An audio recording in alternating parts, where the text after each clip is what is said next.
Doenças respiratórias. A biologia com vocês hoje, trazendo várias informações sobre o estudo da vida, sobre a ciência da vida. Claro que temos que tomar muitos cuidados, sobretudo os que vivem em cidades como Curitiba, que a incidência de ares diferenciados durante o mesmo dia pode ser enorme.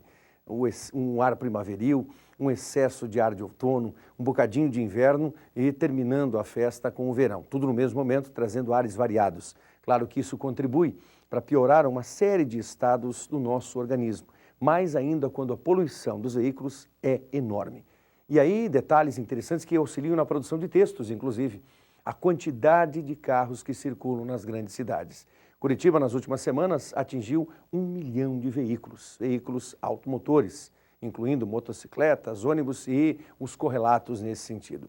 Muitos carros para uma cidade que tem perto de 1.800.000 habitantes. Então, a média de 1,8 veículo por, ou melhor, 1,8 indivíduo por veículo, o que significa algo exagerado. Então, os cuidados com o monóxido de carbono são muito relevantes. Daí o estudo da biologia também ter a sua importância exageradamente útil em nossa vida. Fechando a conversa, antes do professor Geraldo, vale a pena dizer o seguinte, enfatizando a vocês, taxa de isenção. Posso solicitar isenção da taxa para o concurso vestibular se eu não tenho recursos financeiros? Não só pode, como deve. É uma obrigação das instituições e as públicas do Paraná ofertam. Procure, entre em contato com eles. Boa aula de biologia com o professor Geraldo. Aluno Eureka, que bom estar com você de novo. Vamos conversar mais um pouquinho e atenção, coisa quente para o vestibular hoje, hein? Sabe qual é o nosso tema? Origem da vida. Marca aí, origem da vida. Você vai saber tudo sobre essa confusão toda que andou pela humanidade durante algum tempo. Só que nós vamos dividir, ao contrário do que normalmente os livros fazem, que gera uma certa confusão. Nós vamos tratar em dois momentos distintos. Primeiro, a origem da vida num certo momento histórico. Se você tiver dúvida hoje, por exemplo, como é que surge tal bactéria, como é que surge tal protozoário? Esse é o momento que a gente discute como surge a vida agora no século XXI, agora no século XX, agora no século XVII. A outra questão é a origem da primeira forma viva no planeta Terra, ou seja, a origem das primeiras células. Por quê? Porque o padrão de vida na Terra é um padrão celular. Mas esse é o segundo tópico. Nós vamos primeiro discutir a origem da vida num determinado momento histórico. Essa história toda ainda começa lá nos povos antigos, da antiga Índia, da antiga China, do antigo Egito, o que deu margem a Aristóteles, um filósofo grego que viveu lá pelo século IV a.C., de dar origem a uma teoria chamada abiogênese. Isso mesmo, olham bem o nome, hein? Abiogênese ou geração espontânea. O que diz a teoria?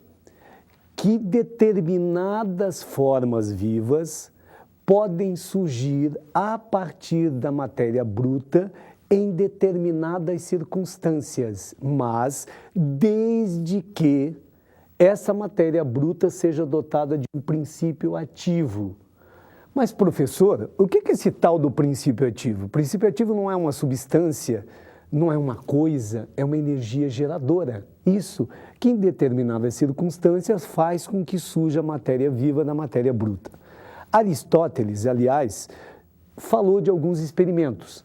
O mais famoso dito por Aristóteles foi o surgimento de rãs a partir do lodo. Isso mesmo. Ele via com que as rãzinhas saíam de brejos, mas não viam as rãs transando. Deduziu ele que aquela lama, aquele lodo no fundo de determinados brejos, fazia com que, em determinadas circunstâncias, as rãs fossem formadas sendo dotada esta matéria, então, de princípio ativo. Gente, ficou por muito tempo isso, a tal ponto, você sabe, Aristóteles era um camarada famoso. A gente vem através do renascimento e muita gente importante adota a abiogênese para justificar o surgimento de várias formas vivas. Dentre eles, o Descartes, o Newton, Isaac Newton, exatamente esse que você estuda na física, era um defensor árduo da abiogênese. Uma outra experiência interessante, olha bem, no século XVII, um famoso médico belga chamado von Helmont lança uma receita para produzir ratos por abiogênese, numa época em que a higiene não era lá essas coisas. Aliás, em muito lugar hoje ainda não é, meu amigo? Veja só, você pega uma camisola suada, numa época sem desodorante, sem pasta de dente, e o pessoal não gostava muito de um banhozinho. Coloca atrás de uma porta, num quarto escuro, com grãos de trigo, em 21 dias surgirão ratos por abiogênese. E apareciam. Você imagina como tinha rato naquela época. E as pessoas acreditaram fielmente, afinal de contas, von Helmont era um camarada famoso, era um médico importante na Europa. Alguns cientistas, entretanto, começaram a desconfiar que não era bem assim. Dentre eles, você vai ter que guardar 3 experimentos. 3 são esses que caem no vestibular. O primeiro, de um biólogo e médico italiano de Florença, chamado Francisco Redi. O que todo mundo dizia? Numa época sem geladeira, hein? A carne em putrefação originava seres vermiformes. O Redi, que era alguém bastante estudioso, leu a Ilíada de Homero e viu uma citação de seres vermiformes que comiam os cadáveres e que transformavam em moscas. Ele ficou pensando, será que esses seres vermiformes não fazem parte de uma etapa da vida das moscas? Afinal de contas, as moscas pousavam livremente na carne. Fez ele, então, um experimento. Colocou carne fresca em alguns frascos, vedou alguns desses frascos com uma gaze, não deixando com que as moscas pousassem, e outros deixou aberto onde as moscas pousavam livremente. Onde as moscas pousavam, surgiram esses seres vermiformes, que ele viu depois que eram larvas de moscas que viravam moscas adultas. Onde não pousavam, nada surgiu. Ficou então provado que esses seres faziam parte do ciclo de vida das moscas, que não era a carne em putrefação que originava esses seres. Você me diz então, acabou a história da abiogênese? Ficou abalada assim, mas sabe por que não acabou? Descobriram as bactérias. Chamavam na época de esses seres de micro-organismos, simplesmente. Esses micro-organismos surgiram da onde? Os defensores da abiogênese ou da geração espontânea até diziam, olha, resolveram a questão das moscas. Agora, e esses micro-organismos são tão diminutos que é impossível que tenham um ciclo de vida. Foi então que o padre Spallanzani, um outro pesquisador italiano, resolveu fazer uma experiência. Ele colocou um caldo nutritivo. O caldo nutritivo era suco de carne, caldo de carne, caldo de frutos, em vários frascos. Aqueceu e pensou, será que essas sementinhas não estão no ar e pousam no caldo nutritivo para dar origem a esses micro-organismos? Foi então que ele teve uma brilhante ideia. Eu coloco o caldo nutritivo em alguns frascos, aqueço, mato o que está dentro e vedo. Se nada entrar, eu fico com o caldo livre desses micro-organismos. Fez a experiência e realmente deu certo. Você diz, nossa, então abalou definitivamente a abiogênese? Não. Olha, lembra bem do experimento do Redi com as moscas e agora do padre Spallanzani com caldo nutritivo. Havia um outro grupo de cientistas liderados por um sujeito chamado Niederer, que fez a mesma experiência.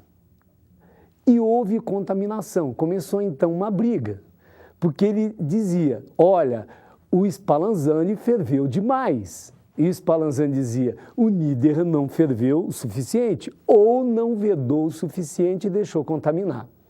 Veja que interessante, no meio dessa briga toda, tem um confeiteiro francês de olho nesta discussão. Qual era o problema do confeiteiro? O alimento que ele vendia estragava rapidamente. E ele pensou, será que esse pessoal não tem razão? Teve então a ideia de colocar o alimento no interior de latas, fechou as latas, ferveu e não deixou com que viesse coisa alguma de fora. Gente, estava inaugurada a indústria de enlatados na França. Antes que a discussão chegasse ao fim, o pessoal já estava colocando em prática. No final do século XVIII, houve uma outra descoberta fantástica, o oxigênio, e a importância que o oxigênio tem para a vida. Com isso, o povo que defendia a biogênese entrou novamente num furor. Eles diziam, tá vendo? Agora a gente descobriu o que é. Você ferve, acaba com o oxigênio e os micro-organismos sem oxigênio não desenvolvem. Por essa razão, em 1860, a Academia Francesa oferece um prêmio a quem derrubasse definitivamente a abiogênese. Entrou em cena alguém que você conhece, um francês chamado Pasteur. Pasteur já era uma pessoa importante, já era um médico importante, fazia uma série de pesquisas e já estava interessado em pesquisando a questão da abiogênese. Esta teoria, defendida por Francisco Redi, pelo padre Spallanzani, por Pasteur, que afirmava que hoje todas as formas vivas derivam de outras formas pré-existentes de vida, era chamada biogênese. Biogênese. A outra é abiogênese. Portanto, um confronto da abiogênese versus biogênese. O que Pasteur fez? Sabe o que ele fez? Só depois do intervalo. Só um minutinho, a gente já volta.